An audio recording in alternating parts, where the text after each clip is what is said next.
All right, blessed Saturday to this afternoon's participants and to all of you who are watching this recording on social media on behalf of Arna Bontemps Museum. I'm your moderator, Charles Foster Jolivette, a member of the board of directors for the museum, which is located in Alexandria, Louisiana, the childhood home of the aforementioned wordsmith, librarian, and trailblazer Arna Bontemps. Because of the hurricane that impacted many of us in the Gulf region, we have moved our August speaker series to September. We continue the series with today's edition, Black August, Stories from Central Louisiana. Now, Black August, not quite as well known as Juneteenth or Kwanzaa, is a rich African-American tradition sparked from revolution, a fearless and courageous one in the prison industrial complex. And like many Black movements in the American histories, it's in the aftermath that we can create platforms like this to tell our stories of liberation, community, and love.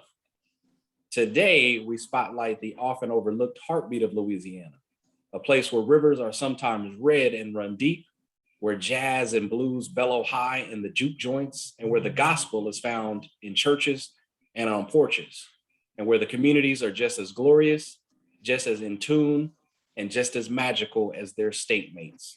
Our panelists this afternoon are here and ready to tell it like it is. Let me introduce them. First, we have Resa Denise. She is a lifelong native of Central Louisiana. Her family on both maternal and paternal sides are from the south side of Alexandria, Woodside, and Samtown. Teresa is the wife of Christopher Crowell, who grew up on the north side of Alexandria in the Garden District. She has two children, a 17-year-old senior and collegiate football hopeful, Trey, and a 13-year-old daughter, Jalen, who's in the 7th grade. Though currently living in Houston, Texas, she and her family remain connected to the heart of Louisiana. Welcome. And next we have Monica Renee Emery. She is the CEO of MRE and Associates, a boutique media relations and event management firm that offers outreach through media, strategic planning, marketing, and other special communication services, predominantly for the sports and entertainment industry. Monica serves as the VP of programming for the McNary Media Network. Welcome to the panel, ladies. Thank you. Now, just to, absolutely. Just to lay some foundation, this is a family situation. There's nothing formal or fancy going on. We're here to really get the true essence of what it means to represent Central Louisiana. So jump in where you see fit. It's an open forum. I'm really honored to have you all here. I know that time has passed and we've really been trying to coordinate this and make this happen. So super excited to have you. And so let's pass a good time. So with all the introductions in place, I am a foodie. So my first question involves food. Okay. So if you could, tell us how you feel like Central Louisiana and food play a role together in the state. What is the food tradition like in Central Louisiana? Well, since I too am a foodie, as you can tell, probably. I think that to a certain extent, it sort of meshes together. Some of the flavors may be a bit different depending on the part of the state that you're from. But in regards to Central Louisiana, we are truly a really good blend of that mild and herby as well as spicy ingredient that makes all of our food so very, very tasty. When I was much younger visiting, I'm a native of Louisiana. I was raised in California, but we always made those summer trips back to my beloved Alexandria because both of my parents are from Alexandria. And I could remember visiting my grandmother in what's called the Sonia Quarters and going to a market called M&M Meat Market. And I thought that was like the most exciting field trip to me, to actually see meat hanging and butchers and knowing the neighborhood butcher. And then buying a link of boudin. Yes. So boudin, from whether it was from Central Louisiana or some of the surrounding parishes, I could always rely on that flavor. And please believe, before we left Louisiana, my mother had a chest full of all of her food, all of her Louisiana food, taking it back to California. So that was a real pleasant memory, and something that as an adult, I realized is throughout the state, and it all meshes together right there in Alexandria. I totally agree. M&M's is probably what stands out the most to me. And I remember the old school. Now, I mean, the newest one, I think it's been there a little over 20 years, maybe longer, but the old school one was right there on 3rd Street. It had that big scary cow head on the wall when you first walk in. And my family knows the Martin family. I've been knowing the Martin family my entire life. Right. In fact, when I was younger, I went to Miss Linda Martin, who's the wife of Wayne Martin. She had a daycare center called La Petite in Pineville. And so that was a daycare that I went to. So my family goes way back with the Martin family. But you're right, like to get fresh meat, which I hated. And I remember just as a kid looking in the case, like, what in the world is this? But that's where, our families got our meat from. And I don't care if you was going in there for neck bones or pork chops, or I think the staple on a Saturday morning for most families is a cut of pork chops, some chicken, neck bones, hog maws, because you're gonna have beans on Monday, smoked sausage, and then you're gonna leave out of there, for the family for that day with, it wasn't measured in pounds, it was measured in $5 worth, $10 worth, whatever worth. You're gonna leave out with 3 pieces.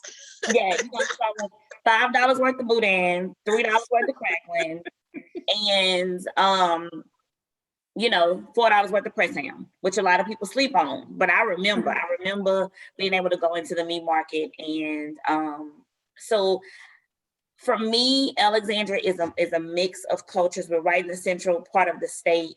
My dad's family is from the LeCount area, the Evergreen area, which is right off of a plantation. And they have a lot of rich African history. And so my grandmother's grandparents, I believe, were still working in her childhood. They were still working the plantation. And so my grandmother, I can remember, while yes, she cooked gumbo, yes, she cooked those Creole cuisines, her cuisine wasn't it wasn't as Louisiana, quote unquote, as my maternal grandparents. And so her flavors weren't as spicy, but she had a lot of African culture as well. She had a lot of rich African traditions in the way she prepared food. And it was very different from my maternal side, my maternal grandparents, because they were from Point Coupee Parish and Avals Parish. And so the culture was different, but nonetheless exquisite. Nonetheless, I still have both recipes, nothing handwritten. I just remembered it. My daughter's 13. She's sitting on the other side of the computer, and I told her the other day, you're 13. This is the year of the crossover, which means this is the year that you will make your first gumbo by yourself. I will assist, but this is the year of crossover, because that's 13 was around the year of crossover in the kitchen for me. That's amazing. I love that philosophy or approach. Number one, the idea of like, we don't write down the recipe, or I don't have it written per se. Because I think that goes back to like, obviously some of the traditions coming out of essentially slavery, where folks obviously couldn't read and write, but they passed down these traditions and this cultural landscape of like, these different things, especially around food and culture and music and things like that. So I think that's a great point.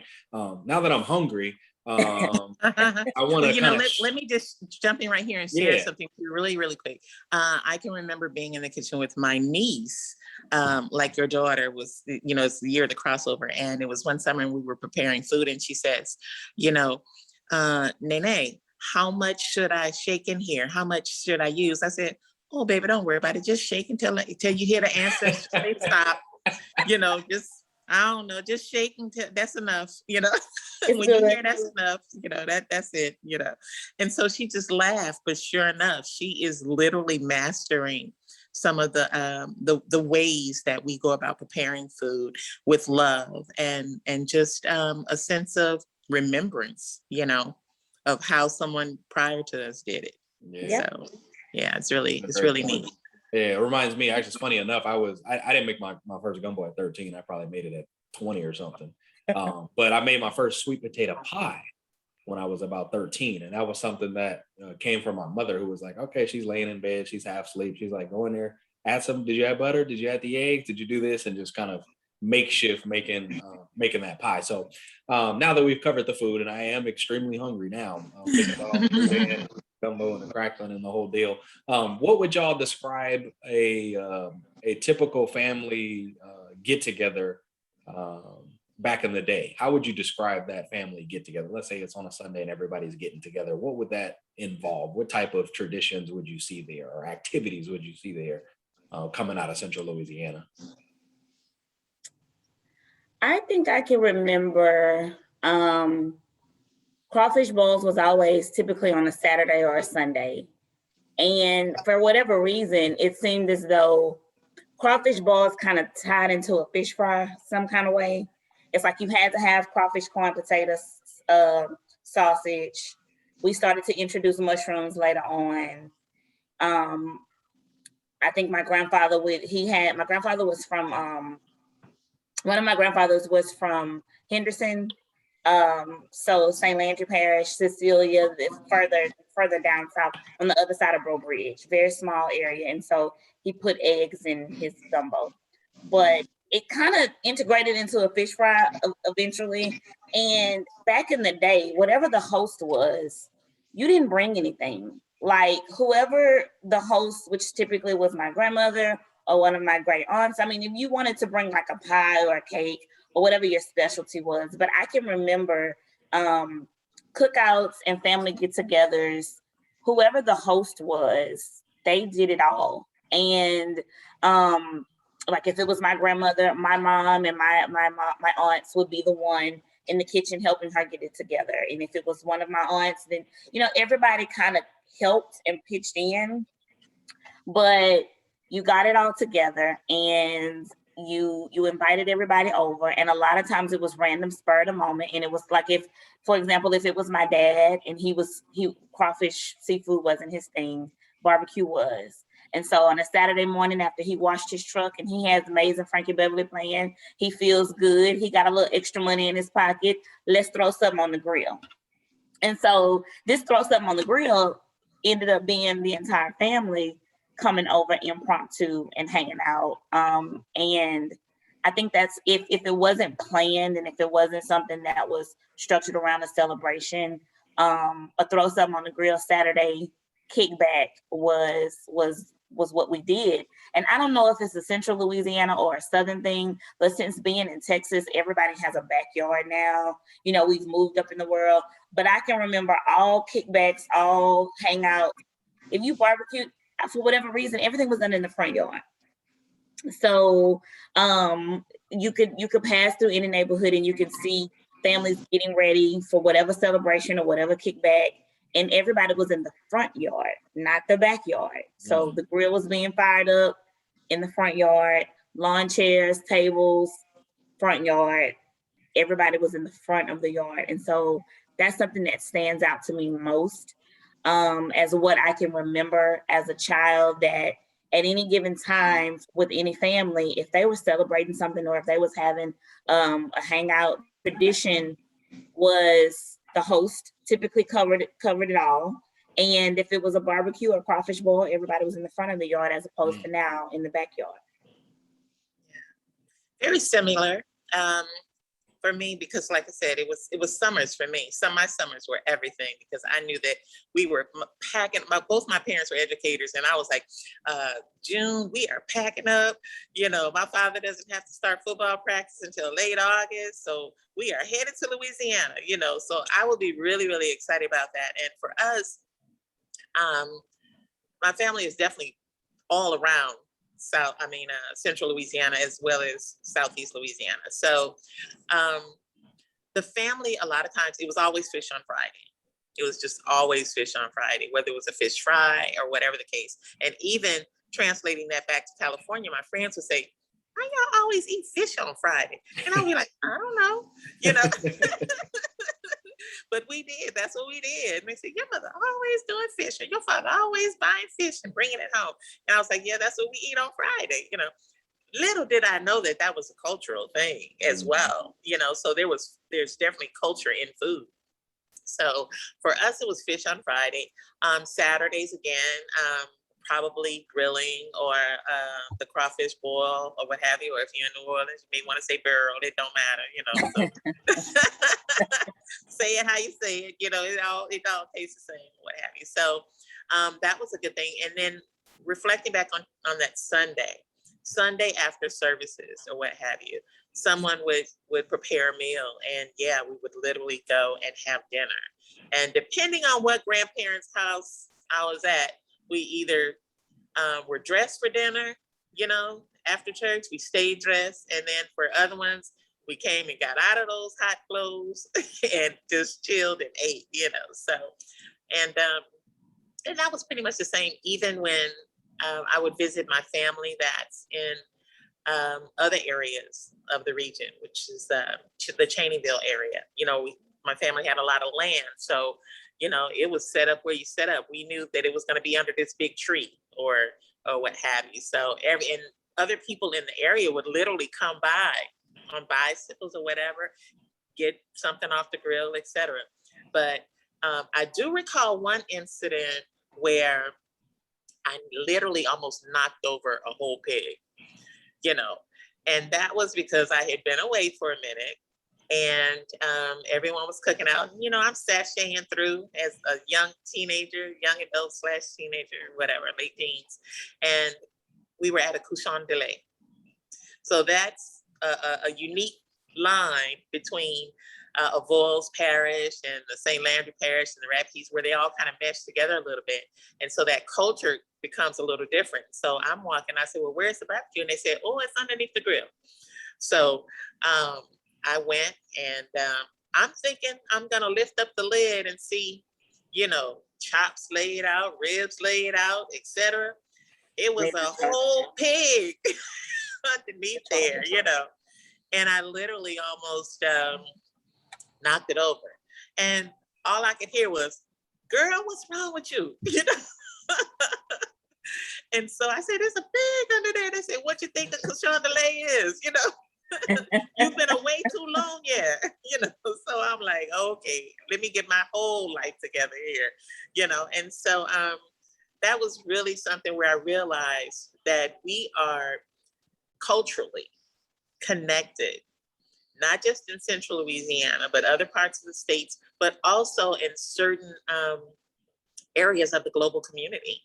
You know, Hawaiians, Africans, you know, a lot of them do some of the same, have some of the same types of family relations, you know, and how we gather over food.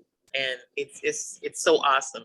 But of course, no one can tell me that Louisiana is not the best at doing that. So it is what it is. Yeah, I have to agree. As somebody who's lived, you know, most of my life in California, I would have to agree with that. People always ask me about, "What are you doing living in Louisiana?" And I'm like, you don't understand. There's so much, you know, rich culture around food and community gathering, and it's very different than a lot of other southern places. I have to say too. It's not like, you know, being in, you know, certain parts of Texas, for example, outside of probably Houston, where there's such a large influence from Louisiana and vice versa. But it's such a unique place and community here in Louisiana. So y'all both brought up some very small towns that I'm sure that people watching this who are outside of the scope in the region don't really know about, which I love because I am a big fan of the small towns. So, you know, most of the people I think even in this state and definitely outside of the state don't know about towns like Pineville or Cheneyville or even Natchitoches, for example, which is probably my favorite place in the state. I have to admit, Natchitoches.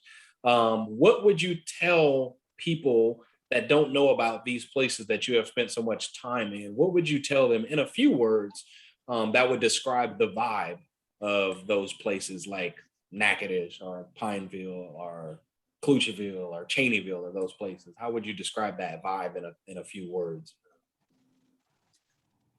I would say that each place has its own culture.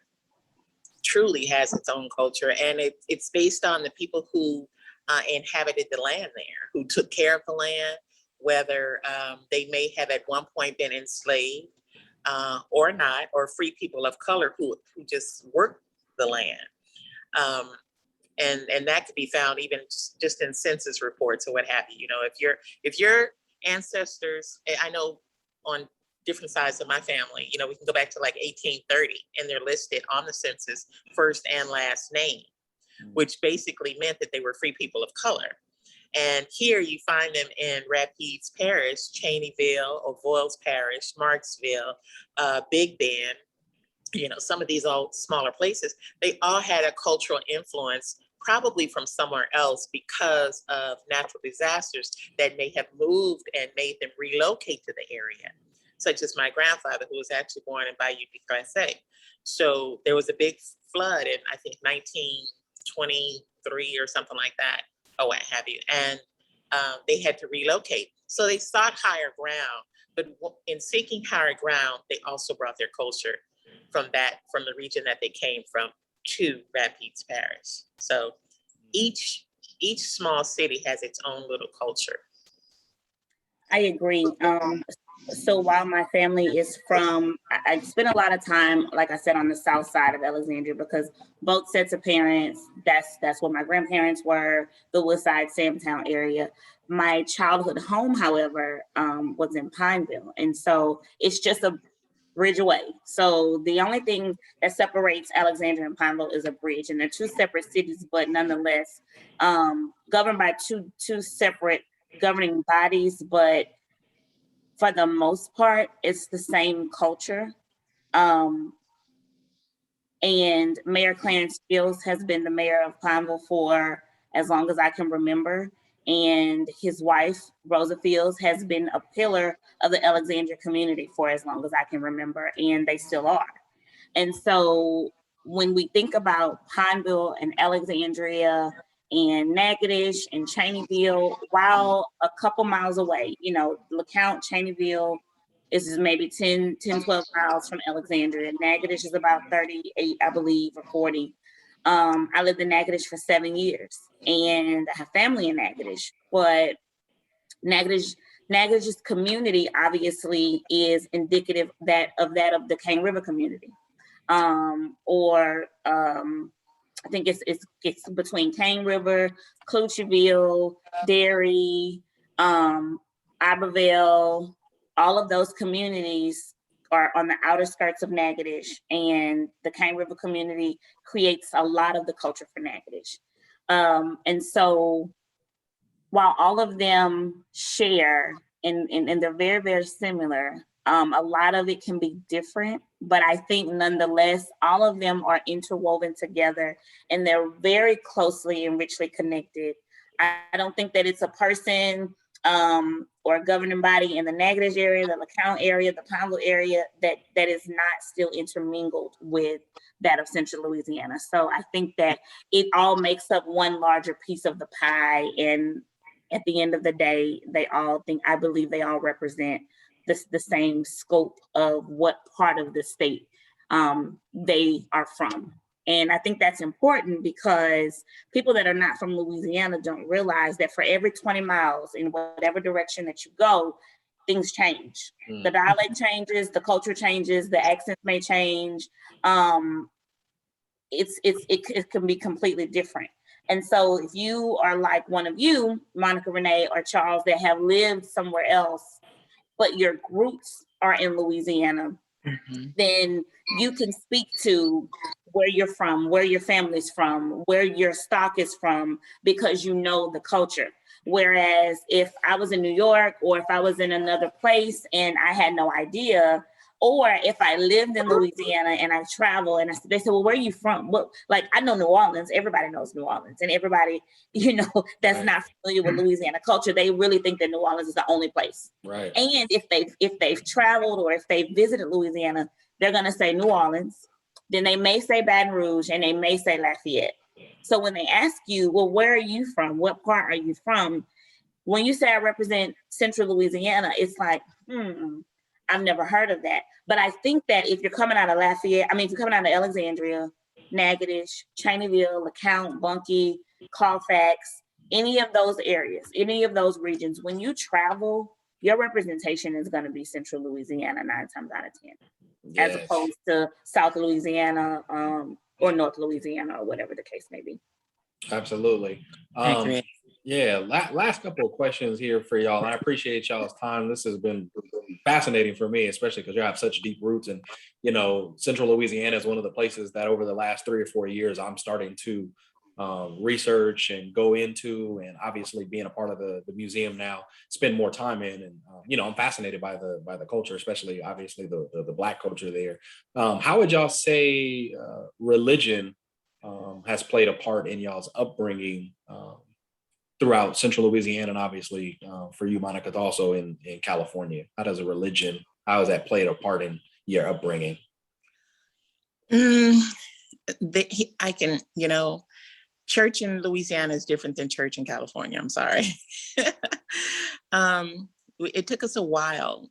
I was very young when we relocated to California, but my parents did seek out, a church there. It was unlike the church that I was baptized in, which was True Vine Missionary Baptist Church on Broadway. So, just the whole culture of going to vacation Bible school, not planning anything on Wednesday because you probably were going to be in midweek service. And just being on Sunday, that being a day to come together and fellowship, however you fellowship. My family, like I said, I have a huge supersized family. So we're, Protestant Christian, non-denominational, Catholic, but yet we all come together and worship. Methodist, we all come together and we worship together. And it definitely has it played a big role, a big role in the foundational direction that my family has taken. And I think that it continues to play out in just the way that we operate, and we try to operate as a family. And for me, for sure, individually, a very big role, just the faith-based, being resilient, courageous, all of that plays into our spiritual beliefs. So yeah, I contributed that to Louisiana.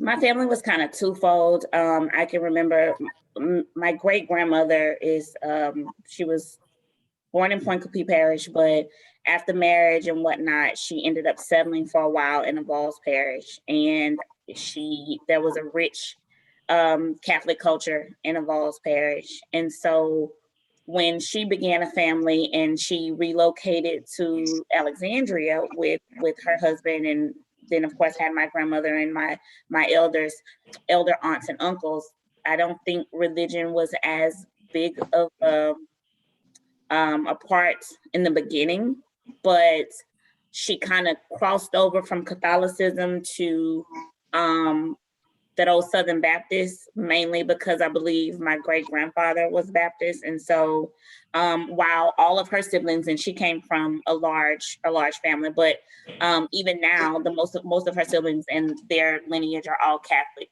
My great grandmother's was different because she adopted the Baptist faith. And so that's kind of where we were raised. But then as a child, it was kind of twofold for me. So I still have family who has been and still is embedded in St. Juliana and St. James communities.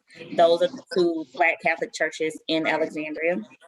But then I grew up with Southern Baptist roots as well, because my father and my grandmother on my dad's side was really into the Baptist church.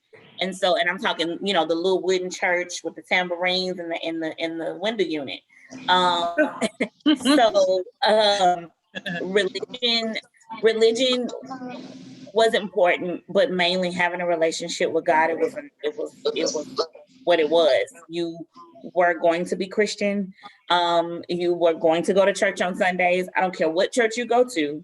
I don't care which side you decide to pick, but having a strong faith base and having a relationship with God, and being an active church member, being active in the church, being visible in the church, being exemplary of the fundamentals and the foundation of what the church represented was what was instilled in me. And, that's what we're currently instilling in our children, because it was non-negotiable. It was what was going to happen. Right. Exactly. Yeah, thank you for that. So we have about 60 seconds left on our recording, about 70 seconds left on our recording platform. And I do want to squeeze one last question in. It's one that can probably be followed up on down the road. But how do we bring more resources or awareness to Central Louisiana? We must become visible. We must become visible. We must become engaging and allow people to take a peek at what we have to offer in Central Louisiana. That's extremely important. I'm so pleased that the museum is there, because the museum in itself, I utilized it for an event several times, actually, for various events. One being the first Kwanzaa celebration in Alexandria back in the late 90s with the gracious Mrs. Elmore. And then again for family reunions. When we talk about genealogy, it's a perfect venue to get together and go in and make a generous donation for the space, because no building takes care of itself. So, but just to let people know that the museum is there, it exists, it has history, and series such as this, just to put Alexandria on the map and encourage its citizens to become more engaging and realize that they are a gem. I agree.